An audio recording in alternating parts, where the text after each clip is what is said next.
हमने अग्निवीर शहीदों के परिवार से भी बात की। महाराष्ट्र के एक शहीद अग्निवीर के परिवार ने बताया कि उसे 1,10,00,000 रुपए की आर्थिक मदद मिल चुकी है। अग्निवीर शहीद हुए अग्निवीर के परिवार को सुनिए, वो खुद बता रहे हैं कि उन्हें क्या मदद मिली। सरकार से अब तक 50 लाख रुपए बीमा मिला, एक बार फिर 50 लाख रुपए मिले, महाराष्ट्र सरकार से 10 लाख रुपए मिले, टोटल 1,10,00,000 रुपए मिले। किसानों को आतंकवादी कहा, यह कहा राहुल गांधी ने। अगला बयान, लेकिन तथ्य क्या है, सरकार के किसी बयान में किसानों को आतंकवादी नहीं कहा गया। तो राहुल गांधी ने यह दावा बड़ी आसानी से कर दिया कि किसानों को एमएसपी नहीं मिलता।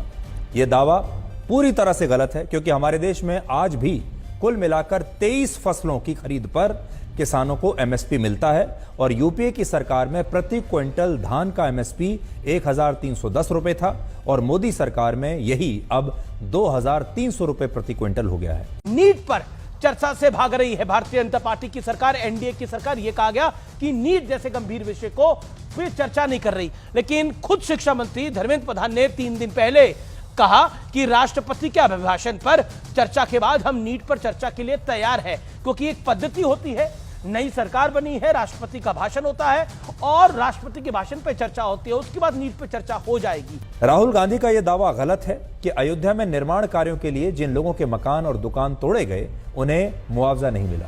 सच यह है कि ऐसे लोगों को अयोध्या में सरकार ने 1,253 करोड़ रुपए का मुआवजा दिया था। यह दावा भी गलत है कि मुआवजा नहीं मिलने के कारण बीजेपी अयोध्या में हार गई, क्योंकि अयोध्या नाम की कोई लोकसभा सीट हमारे देश में है ही नहीं। यह बात आप भी ध्यान से सुनिएगा।